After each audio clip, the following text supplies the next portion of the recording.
தென்மேற்கு வங்கக்கடலில் நிலை கொண்டிருந்த டிட்வா புயல் வடக்கு வடமேற்கு திசையில் நகர்ந்து இன்று இரவு அல்லது நாளை அதிகாலை வட தமிழ்நாடு, புதுச்சேரி மற்றும் அதை ஒட்டிய தெற்கு ஆந்திர பிரதேச கடற்கரையை வந்தடையும் என இந்திய வானிலை ஆய்வு மையம் அறிவித்துள்ளது.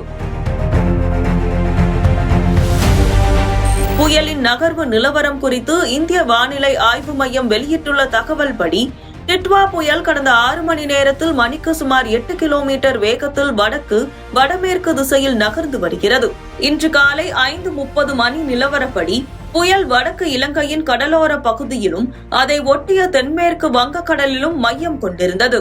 இது சென்னைக்கு தெற்கே 400 கிலோமீட்டர் தொலைவிலும், காரைக்காலுக்கு தெற்கு தென்கிழக்கே 190 கிலோமீட்டர் தொலைவிலும், புதுச்சேரிக்கு தெற்கு தென்கிழக்கே 300 கிலோமீட்டர் தொலைவிலும் நிலை கொண்டிருக்கிறது. புயல் தொடர்ந்து நகர்ந்து நாளை அதிகாலை வட தமிழக கடற்கரையை வந்தடையும் என்றும், அதன் பின்னர் நாளை மாலைக்குள் வலுவிழந்து ஆழ்ந்த காற்றழுத்த தாழ்வு மண்டலமாக மாறும் என்றும் எதிர்பார்க்கப்படுகிறது.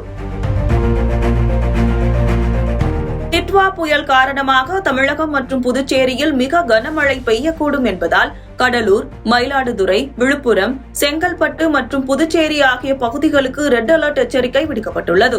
ஆந்திர பிரதேசத்தின் நெல்லூர், சித்தூர், திருப்பதி, அன்னமய்யா மாவட்டங்களுக்கும் ரெட் அலர்ட் அறிவிக்கப்பட்டுள்ளது. புயல் முன்னெச்சரிக்கை நடவடிக்கையாக திருச்சி, தஞ்சாவூர், அரியலூர், பெரம்பலூர், புதுக்கோட்டை, நாகப்பட்டினம், திருவாரூர், மயிலாடுதுறை உள்ளிட்ட பல மாவட்டங்களில் உள்ள பள்ளி மற்றும் கல்லூரிகளுக்கு விடுமுறை அறிவிக்கப்பட்டுள்ளது. பாதுகாப்பு நடவடிக்கைகளை தீவிரப்படுத்தும் விதமாக தமிழகம் மற்றும் புதுச்சேரியில் உள்ள 9 துறைமுகங்களில் 4ஆம் எண் புயல் எச்சரிக்கை கூண்டு ஏற்றப்பட்டுள்ளது. மேலும் சென்னைக்கு குடிநீர் வழங்கும் நீர்த்தேக்கங்களில் இருந்து நீர் வெளியேற்றம் அதிகரிக்கப்பட்டுள்ளது. பூண்டி நீர்த்தேக்கத்திலிருந்து 2500 கன அடி நீரும், சோழவரத்திலிருந்து 400 கன அடி நீரும், செம்பரம்பாக்கத்திலிருந்து 1200 கன அடி நீரும், செங்குன்றத்திலிருந்து 1000 கன அடி நீரும் வெளியேற்றப்பட்டு உபரி நீர் வெளியேற்றம் கண்காணிக்கப்பட்டு வருகிறது.